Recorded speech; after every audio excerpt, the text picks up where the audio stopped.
Hey everybody, Kurt Murphy here from Venom Inc. and Custom Audio Mutation. Just want to do a quick walkthrough on an amp that I finished repairing for Oja from Gouted Corpse. This is his triple rectifier triple channel, Rev G, I guess, last era or whatever. He accidentally plugged in the amp into a speaker cabinet the wrong way, which can happen when you've got ins and outs on cabinets.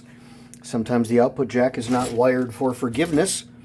And what ended up happening was he arced over one of the tube sockets to the point where it had to be replaced. This guy right here was burned and destroyed. And if you can see that in there, there you go.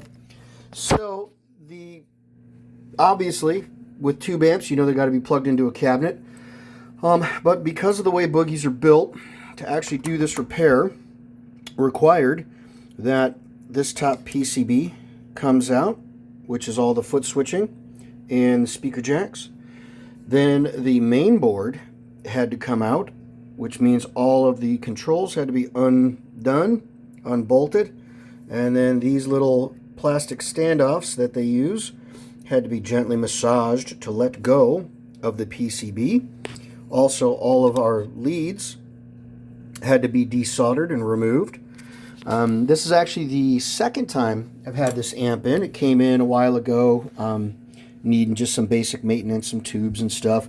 The LED indicator, or the indicator wasn't working, which is these two tags right here.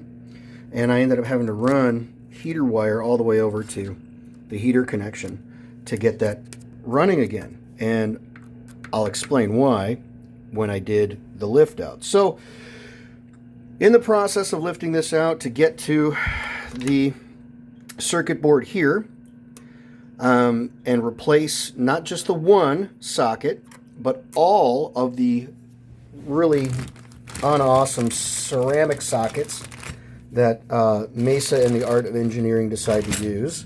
Can you tell my sarcasm, kids? I found that several of the screen grid resistors were actually incorrect ohmage. They were, the PCB, literally, the PCB has printed on it, the silk screens, calling for 1K 3 watt, 1K 2 watt, maybe. And 3 or 4 of them were actually 440 ohm and not 1K, and some of them were 1K, which is, was it a Friday?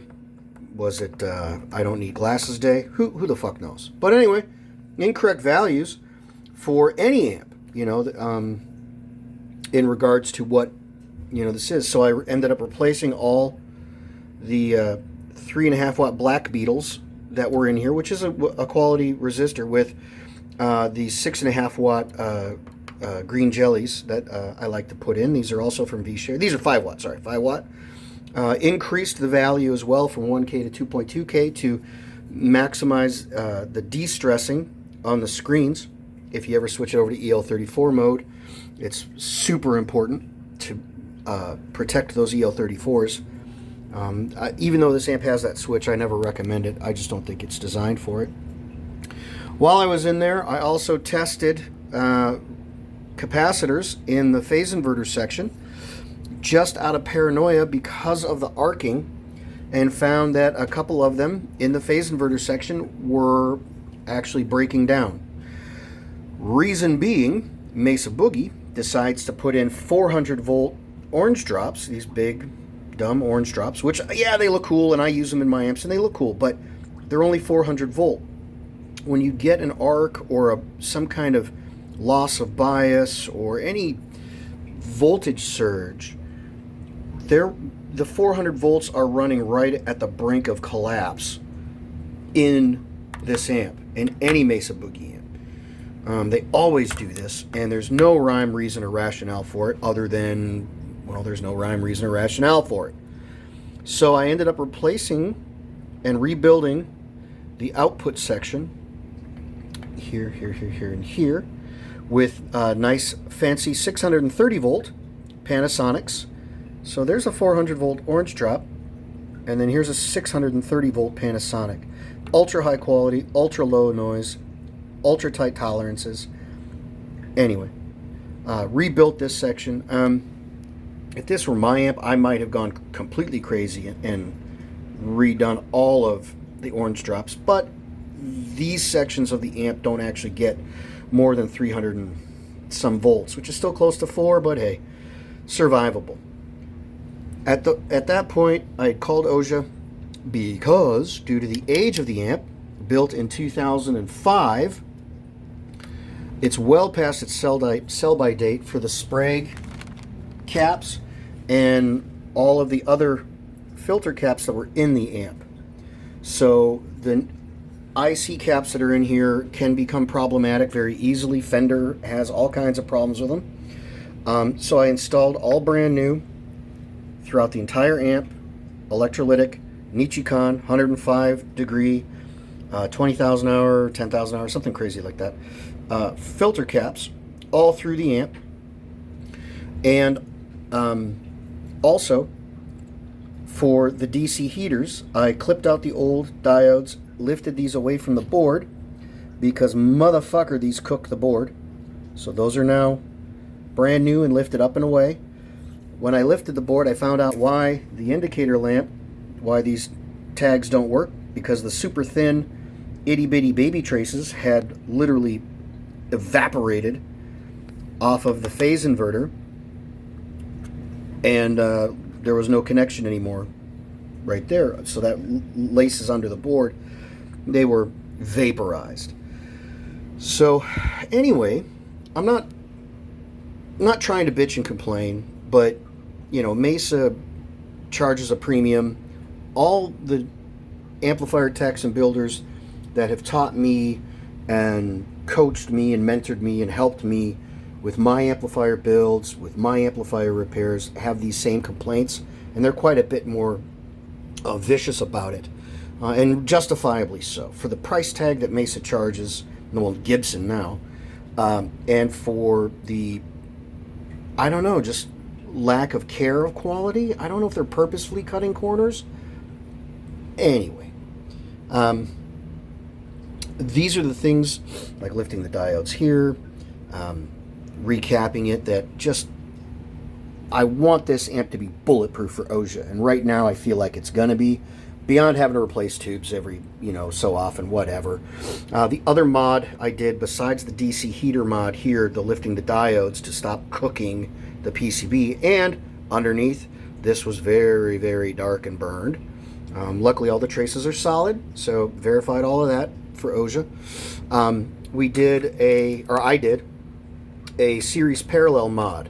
These effects loops, for whatever reason, Mesa thought parallel was a great idea to preserve the tone. I don't fucking know, who cares? But if you put a noise gate in a parallel loop, like all of us high gain, crazy loud guys like to do, you still hear from the preamp.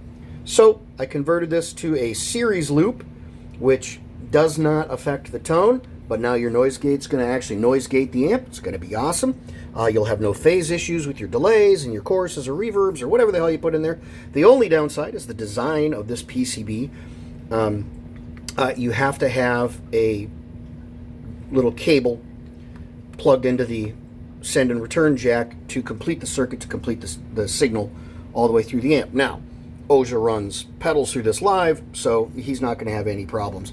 But that is a mod that I always recommend to people with these amps, and that's the only little drawback. On the older ones, you can actually go in and since they're not PCB mounted, I can go in and put in a jump ring jack that allows you to not need this. But for that to work on this would be ridiculous to make it, to implement it.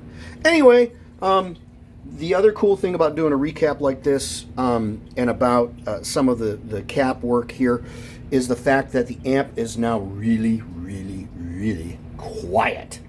Not quiet in volume, but quiet in noise floor. The noise floor has come down. And that is from, the Channel 3, modern, gain on 10, zhugga, zhugga, zhugga. The noise floor is gleefully low. So higher quality component does help in reducing noise floor, even on an odd layout, quote unquote goofy layout, quote unquote bad layout, quote unquote whatever, you know. I love Mesas. I own several of them. They do a magic thing. They sound great for us metal guys. You know, and they're all coming up on their sell-by date as far as caps and whatnot. So the cool thing will be that as these come into me for service, they'll be leaving better than when they came from Boogie. And that makes me happy. So anyway, I know a lot of my brothers in repair and tech do shit all over these. And, you know, opinions are valid, you know, when it comes to certain specifics. But I like a Mesa Boogie. I do. You know. Anyway. All right, rant over. Enough coffee.